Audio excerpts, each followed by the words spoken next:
এই মুনাফিকদেরকে কি গালি দেবেন না সালাম করবেন? এখন আপনারাই বলেন। কত বড় জালেম, কত বড় বাটপার, কত বড় মুনাফিক হলে এই ধরনের কথা তাদের মুখ থেকে বের হয়? আমার তো মাথায় আসতেছে না ভাই। হ্যাঁ, মাথায় টুপি, মুখে দাঁড়িয়ে সামনে আছে কোরআন শরীফ, তারাই বলতেছে আবার রামকৃষ্ণ নবী হতে পারে, না হতে পারে, কিন্তু তাদের নবুয়ত অস্বীকার করা যাবে না। যেসব ব্যক্তিরা নবীদের সাথে রামকৃষ্ণদের তুলনা দিচ্ছে, তাদের মাথার মধ্যে কি গিলু আছে না গোবর? তাদের মাথার মধ্যে কোনো গিলু নেই, গোবরে ভরা তাদের মাথা, নাইলে এইসব কথা তাদের মুখ থেকে বের হতো না। এই ইসলাম শুরুতে ইসলাম লেভেজ দাঁড়িয়ে এইসব মুনাফেক মুসলিমের জন্য আর কোনো শত্রুর প্রয়োজন নেই। 90% মুসলিম দেশের মধ্যে মুসলিমই যথেষ্ট মুসলিমের ক্ষতি করার জন্য। এই সমস্ত যারা মুনাফেক বাটফার, যারা এই ধরনের লেভেজদারি মুসলিম হয়ে আজকে মুসলিমের ক্ষতি তারাই করতেছে, বড় মূর্খ হলে এই ধরনের কথাবার্তা তারা বলতে পারে। তাদের খেয়াল দিয়াল কত নিচে, কত নিচে একটু দেখেন, কত নোংরামি তাদের খেয়াল দিয়াল। আপনারা ভিডিওটি একটু দেখেন, তারপর সমালোচনা করিয়েন, তারপর কমেন্ট বক্সে বলিয়েন তাদের ইমান আছে না গেছে। এই সমস্ত জালেমদের বাটপার মুনাফেক তাদেরকে আপনি একজন মুসলিম, আপনি যদি একজন মুসলিম ঘরের সন্তান হয়ে থাকেন, আপনি নিজেকে কন্ট্রোল করতে পারবেন না। এদের বক্তব্যগুলো, এদের কথাগুলো শুনে আপনি নিজেকেও কন্ট্রোল করতে পারবেন না। একজন মুসলিম ঘরের সন্তান হয়ে কখনো এই ধরনের বক্তব্য, কথা বা এগুলো কখনো মেনে নিতে পারে না। রাম এবং কৃষ্ণ ওনারা নবী হতে পারেন, নাও হতে পারেন, প্রফেট। কারণ আমাদের নবীজি তিনি বলেছেন যে আমি আসলে আমার আগে 1000 বছরে যে লক্ষ নবী আসছেন তাদেরই ধারাবাহিকতা আমি। তো লক্ষ নবীর মধ্যে রাম একজন হতে পারেন, কৃষ্ণ একজন হতে পারেন, হ্যাঁ, জরথুস্ট উনি হতে পারেন। তো বই বলা হচ্ছে সেটা আমাদের নিশ্চয়তা নাই, তবে যেহেতু নবী হতে পারেন, নাও হতে পারেন। বেদ সম্পর্কে বলা আছে, এই বেদটা সেম টু কোরআন, আসমান থেকে অবতীর্ণ এমন গ্রন্থ হবার কিছু সম্ভাবনা আছে। সেজন্য আমরা বলবো না যে এগুলো এই সমস্ত ব্যক্তিদের মিথ্যা বা কটূক্তি করা, কটূক্তি দূরের কথা, ওনাদের নিয়ে কোনো রকমের সমালোচনা, শুধু সমালোচনা না, অস্বীকার করা যাবে না যে ওনারা আমাদের না, এটা বলা যাবে না। যে হতে পারেন তারা আমাদের নবীজির মতো কি ছিলেন, তারা প্রফেট, তারা ছিলেন।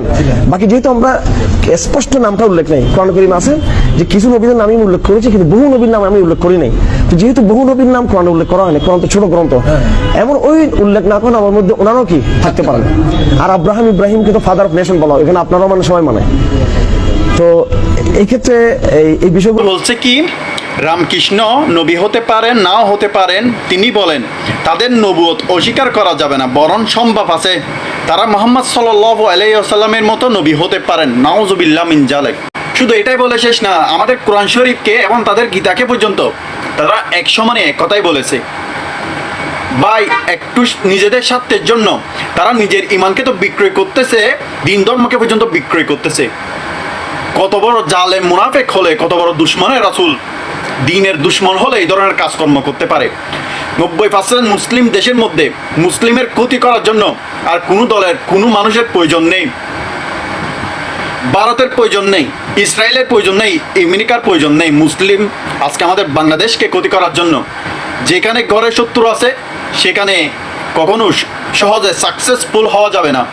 আমাদের মুসলিম আজকে অনেক কঠিন, এই মুসলিম সামনে এগিয়ে যাওয়া অনেক কঠিন হয়ে যাচ্ছে। কেন? আমাদের কিছু মুসলিম দাড়ি লেভেজ, মাথায় পাগড়ি, টুপি, দাড়ি রেখে, বুকে কোরআন শরীফ লেখে তারা আজকে দ্বীনের দাওয়াত দিয়ে যাচ্ছে, দ্বীনের খেদমত করে যাচ্ছে, মানুষদেরকে দেখাচ্ছে, কিন্তু তারাই মুসলিম নয়, তারা মুমিন নয়, তারা বেমুমিন। আজকে এই সমস্ত বন্ডদের কারণে, এই সমস্ত পথভ্রষ্ট আলেমদের কারণে আজকে আমরা সাধারণ মানুষ অনেক কষ্টের মধ্যে আছি। আমরা দাজ্জাল দেখি নাই কখনো, সামনে দাজ্জাল দেখবো কিনা তাও জানি না, কিন্তু আজকে এরা দাজ্জালের চাইতে কোনো দিক দিয়ে কম নয়, দাজ্জালের চাইতে কোনো দিক দিয়েও কম নয়। এই সমস্ত আলেমদেরকে আপনি কি বলবেন? কি মুনাফিক বলবেন, না কাফের বলবেন, না মুসলিম বলবেন? আপনি কি বলবেন? আপনি একজন মুসলিম ঘরের সন্তান হয়ে আপনি একটু চিন্তা করেন, তাদেরকে কি মুসলিম বলা যায়? আমি তো কখনো তাদেরকে মুসলিম বলতে পারি না ভাই। এই সমস্ত কথা তাদের মুখ দিয়ে কিভাবে আসে? হ্যাঁ, একজন মুসলিম ঘরের সন্তান, সে যদি মাদ্রাসা স্কুলে না পড়েও, শিক্ষা দীক্ষা না থাকলেও তার কাছেই ন্যূনতম জ্ঞান আছে, সেও কখনো এই ধরনের কথা বলবে না, এই ধরনের কথা সেও কখনো বলবে না। এই সমস্ত পথভ্রষ্ট আলেমদেরকে, এই সমস্ত মুনাফিকদের থেকে আমাদেরকে আল্লাহ যেন হেফাজত করে, আমাদের ইমানকে যেন আমরা রক্ষা করতে পারি, আমরা যেন ইমান নিয়ে যেন দুনিয়ার থেকে যেতে পারি। এই সমস্ত এই যে বলছেন নবী করিম সাল্লাল্লাহু আলাইহি ওয়াসাল্লাম বলছেন, আজকে এদের কথাই বলছেন যে আমরা ঘর থেকে বের হবো ইমান নিয়ে, ফিরবো কিন্তু ইমান ছাড়া। যে হাতের তালুর মধ্যে আগুনের টুকরা চাইতে কঠিন হয়ে যাবে যে ইমানকে রক্ষা করতে। এই সমস্ত পদভ্রষ্ট আলেমদের জন্য আমাদের ইমানকে লাগতে কষ্ট হবে। এই পদভ্রষ্ট আলেমরাই হচ্ছে, এই লেবাসদারি আলেমরাই, মুসলিমরাই হচ্ছে ইসলামের বড় শত্রু। ইসলামের ক্ষতি করার জন্য আর কোনো শত্রুর প্রয়োজন নেই।